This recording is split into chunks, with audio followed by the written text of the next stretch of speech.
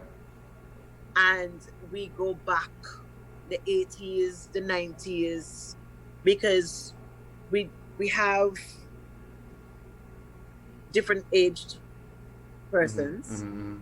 So you don't want to keep it too new. Mhm. So you take it, Mhm. and we have young persons also. So it's, trust me, it's a heavy mixture of almost everything. Okay. Okay. So, is there any plans to throw your hat back into the soccer arena? I know you release one songs and so on. You don't enter the competition, but you put music out. Is there any plans to actually go back into the competition? No,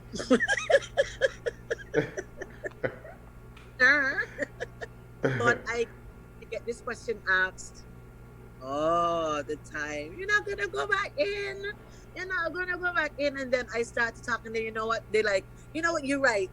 I wouldn't go either. Like, to me, honestly, it doesn't make any sense. It's an expensive thing to do, and um, most of the people who you know are large in this thing, they're heavily sponsored, Hmm. and for little people like me, like putting this thing out of your pocket, it's not beneficial for me. And Okay. I'm looking at things right now in that perspective. If I can't gain anything from it, a crown, a trophy, I'm good. If I can't gain anything from it, it's not worth it for me. Okay. So, are you still gonna be putting out soca songs? Yes, I actually I was in the studio when April, early Mm. March, Mm-hmm. working along with Culture and Wildfire, Mm-hmm. and we were just, I think I just had to do maybe two more takes, and the song would have been done, Okay. like for this year's carnival. But then coronavirus just came and Lockdown just put come. thing on hold, Okay. which I good thing. You get to regroup and go back and fix, and so I guess we can take it as a good thing and also a bad, but yeah. So, um, would you if there's been conversations that we might not have a carnival this year? There's been conversations that, you know, carnival might be pushed back till December. I don't know. If it is pushed back till December, or if it's not happening this year, are those songs still gonna come out, or you're gonna hold on to them? But of course, they're already in the works, so it would make sense to start and not put it out. Everything is on hold because of the whole coronavirus. If the coronavirus didn't come out, trust me, it would have been out within this month. Okay. Jumpy or Yeah, groovy? groovy. That's my forte. Any plans You to know, do a jumpy song this year? ah, the world may never know. You know so what? far, so far, no. So far, Okay. All right. No problem. You know what I would love to see though?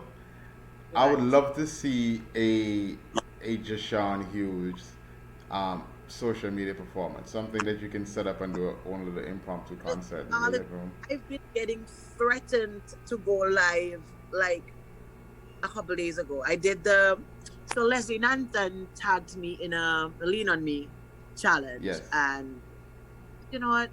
All right, let me do it.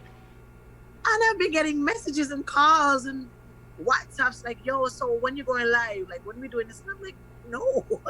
I would love to see it. It doesn't even have to be even be long. It could even be a 20-minute your best hits, maybe songs that are dear to you, And yeah, maybe 20 minutes. I'd like to see that. You know what? Just maybe, but I want to shout out to Dimitri. I did a song a year, Paradise. I don't know if you remember Paradise. Yeah, I know. I remember Paradise. So Dimitri was in China studying, and he's now back. And he's Hmm. like, "Look, so I want to do over one of your songs." And I'm like, "All right, cool, no problem." And he like totally revamped Paradise. I'm gonna forward it to you on SoundCloud. It is one of the most amazing things I've ever heard. Okay. Yeah, So I'll send it big to up to you. Dimitri. Yes, big up to Dimitri. Check him out on SoundCloud. Like that, what he did with that was it was a beautiful remake. Okay. All right. Yes. So what's next for you? I'm honestly, I wanna with my band and the fact that do everything. What we've been wanting to do is do like covers, Mm-hmm. and I want to also do maybe 2 or 3 of my songs, but not really soca, maybe more like acoustic. Okay. And Doing any music videos for them? would love to, Okay. yes. Just do some covers and push it out and see what happens. Okay. But that's what. All right. Well, we're looking forward to that. Jashan, thank you so much for joining me here, man. It's been a pleasure as always speaking with you. And we're looking forward to all the new material that you may have. We're looking forward to that soca song whenever it comes out, and we're looking forward to that acoustic arrangements that you're planning with the covers and everything, and some Yes. music videos as well. Okay? Nope. And go and start putting your set list together for that Jashan concert. Get a little radio that can play instrumentals and go live. You know what I'm saying? We're waiting for that. All right? Thank you so much. All right? You're welcome. All right. Well, of course, that is none other than the lovely Jashan Hughes, people. I'm going to get